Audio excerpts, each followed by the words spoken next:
ओम गणेशाय नमः। ओम नमः शिवाय। मैं निखिल ज्योतिषाचार्य आप सभी का मेरे चैनल पर पुनः स्वागत करता हूं। आशा करता हूं कि आप सभी स्वस्थ होंगे। महादेव की कृपा आप सभी पर सदैव बनी रहे। ये वीडियो धनु यानी कि सजिटेरियस के लिए अत्यंत विशेष है, क्योंकि वीडियो है 16 से 22 दिसंबर 2024 के साप्ताहिक राशिफल के बारे में। कैसा रहेगा आने वाला सप्ताह धनु के लिए। मेरा जो साप्ताहिक राशिफल होता है वो प्रमुखतः चंद्रमा और उनकी गति पर आधारित होता है। चंद्रमा एक ऐसे ग्रह हैं जो बहुत तेज गति से भागते हैं और करीबन 2.25 से 2.5 दिन में अपना राशि परिवर्तन कर लेते हैं। चंद्रमा मन के कारक हैं और उनकी विशेषता यह है कि जिस भी भाव में जाते हैं उसको एक्टिवेट कर देते हैं।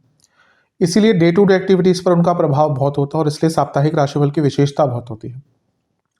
किस प्रकार से आने वाले हफ्ते को प्लान आउट करें, क्या संभावितः अच्छा क्या संभावितः बुरा हो सकता है, इसको जानें। ज्योतिष के माध्यम से थोड़ी सी गाइडेंस प्राप्त करके आगे बढ़े। इन सभी चीज़ों के लिए साप्ताहिक राशिफल अति विशेष होता है। यदि आपकी लग्न राशि या चंद्र राशि धनु है, दोनों ही गाइडेंस के लिए इस राशिफल को देख सकते हैं। जहाँ से आपको ज़्यादा सूट करता है, रिलेट करता है, वहाँ से इसको ऑब्जर्व कीजिए। अलग अलग टेक्निकली राशिफल नहीं बन सकते कि आप बोलें कि लग्न राशि है तो अलग बनाइए, चंद्र राशि है तो अलग बनाइए। नहीं, वो हो ही नहीं सकता। जहाँ से आपको रिलेट करता है, हर बार मैं कहता हूँ वहाँ से देखिए।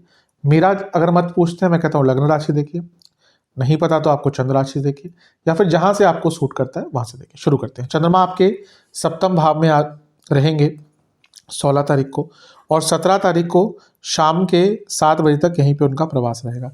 सप्तम के चंद्रमा न्यूट्रल प्रभाव देते हैं, लेकिन क्योंकि वो आपके अष्टमेश हैं तो उसके नाते जब वो आपके लग्न को देखेंगे तो थोड़ी सी अनिश्चितता भी जीवन में ले आते हैं।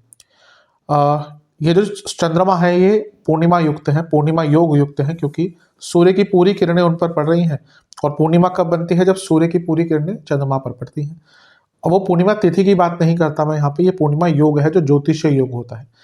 तो एक प्रकार से बिजनेस के लिए अच्छा हो सकता है, एक प्रकार से ये आपको थोड़ी पॉपुलैरिटी दे सकता है। बस जीवन में थोड़ी अनिश्चितता इस टाइम पे रहेगी, क्योंकि चंद्रमा अष्टमेश भी है। जब वो लग्न को देखेंगे तो थोड़ी सी अनिश्चितता आती ही है।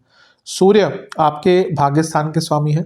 ये हो सकता है कि अष्टम के स्वामी पर नवम के स्वामी की दृष्टि, यानी कि अचानक से जीवन में कोई नई अपॉर्चुनिटी आ जाए। और ये भाव क्योंकि 10वें से 10वां है, इवन कार्य क्षेत्र में भी आपको कोई नया कार्य करने का अवसर प्राप्त हो सकता है। तो मिश्रित सा है, जीवन में थोड़ी अनिश्चितता अवश्य रहेगी। नवांश कुंडली बता रही है कि अपने आप को स्ट्रॉन्ग करने की आवश्यकता है आने वाले टाइम के लिए। दशांश कुंडली कार्य क्षेत्र में अपने काम पर फोकस करना है, इधर उधर ध्यान मत भटकाइएगा। बिजनेस के लिए अच्छा है समय, पैसा आ सकता है, बस कम्युनिकेशन पर ध्यान दीजिएगा। लव लाइफ की जहाँ तक बात है, थोड़ा सा अपने नेचर को बदलिए। ऐसा लग रहा है कि आप बहुत डिमांडिंग हो रहे हैं, या फिर मे बी अपनी गलतियां नहीं समझ रहे। हम अपनी गलतियां नहीं समझते, दूसरों की गलतियां तो हमें यूँ दिखती है चुटकी बजाते ही, लेकिन अपनी गलतियां बहुत देर से समझते हैं। वैवाहिक जीवन अच्छा है, कोई ऐसी प्रॉब्लम नहीं दिख रही। हाँ, वैवाहिक जीवन में एक दूसरे के नेचर को समझ नहीं पाएंगे, एक दूसरे के मूड को समझ नहीं पाएंगे, उसके कारण दिक्कत हो सकती है। स्टूडेंट्स, कम्युनिकेशन पर ध्यान दीजिए, संगत पर ध्यान दीजिए। सेहत के हिसाब से हड्डियों के रोग, किडनी गॉल ब्लैडर की प्रॉब्लम तंग कर सकती है। सर्वाष्टक में आपका पंचम भाव अत्यंत बली है, जो बता रहा है कि एक प्रकार से जो समय है आपका ये अच्छा है, लेकिन ओवर थिंकिंग रहेगी। 17 तारीख शाम के 7 बजे चंद्रमा आ जाएंगे आपके अष्टम भाव में, यानी कि कर्क में, और 20 तारीख सुबह के 2 तक यहीं पर रहेंगे। चंद्रमा का अष्टम भाव में आना एक प्रकार से अच्छा नहीं माना जाता। यहाँ पे विपरीत राजयोग बनाएंगे वो, और मंगल भी विपरीत राजयोग बना रहे हैं। अब ये एक प्रकार से अच्छा हो सकता है। अकेले चंद्रमा का विपरीत राजयोग कोई बहुत श्रेष्ठ नहीं होता, मैं कई बार बता चुका हूँ, लेकिन मंगल के साथ जो विपरीत राजयोग बन रहा है, ऊपर से मंगल नीच के हैं, ऊपर से वो वक्री हो गए और स्ट्रांग हो गए। नीच का ग्रह वक्री और भी बलशाली होता है, विरोधाभास है इसमें, लेकिन कई शास्त्र बोलते हैं कि उच्च का ग्रह वक्री होना अच्छा नहीं होता, नीच का ग्रह वक्री होना और स्ट्रांग हो जाता है। तो एक प्रकार से ये चंद्र मंगल की जो जोड़ी है, ये कई आपके अटके हुए कार्यों को पूर्ण कर सकती है। विदेश के कार्य हो, अटका हुआ पैसा हो, एंसेस्ट्रल प्रॉपर्टी की बात हो, ये सारी चीज़ें अच्छी हैं। और यहाँ पे शुक्र का प्रभाव भी आ गया जो लाभेश है। अचानक से बहुत बड़े धन की प्राप्ति आपको हो सकती है। तो हफ्ते का मध्य भाग भौतिक रूप से संपन्नता लेकर आएगा। लेकिन हम चंद्रमा की बात करें जो मन के कारक हैं, तो मानसिक रूप से, मानसिक दृष्टिकोण से तो अच्छा समय नहीं होगा। परेशानियां, मानसिक परेशानियां, उलझने, कॉन्फिडेंस की कमी, गलत लोगों पर विश्वास, एंग्जाइटी तो भरपूर रहेगी, वैसे ही होती हमेशा।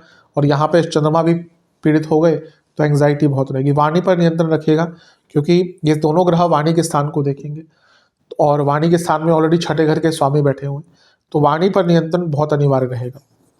नवांश कुंडली बता रही है कि अभी जो मैंने कहा, वाणी में सौम्यता।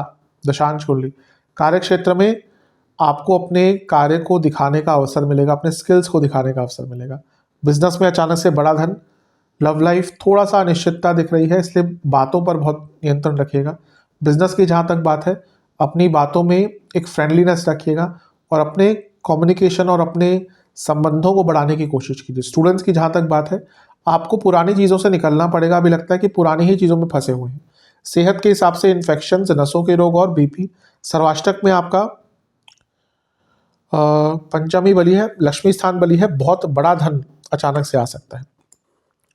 चंद्रमा नवम भाव में आ जाएंगे, यानी कि सिंह में 20 तारीख को ये होगा सुबह के 2 बजे, और सप्ताह के अंत तक यहीं पर रहेंगे। भाग्य स्थान के चंद्रमा अच्छा प्रभाव देते हैं, भले ही अष्टमेश है लेकिन अच्छा प्रभाव देंगे, भाग्य का भरपूर साथ मिलेगा।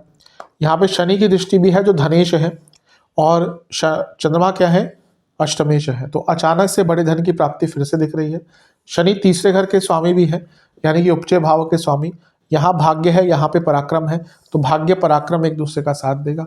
और धन स्थान के स्वामी भी शनि, जैसा मैंने कहा, तो भौतिक रूप से, भौतिक दृष्टिकोण से भी अच्छा है।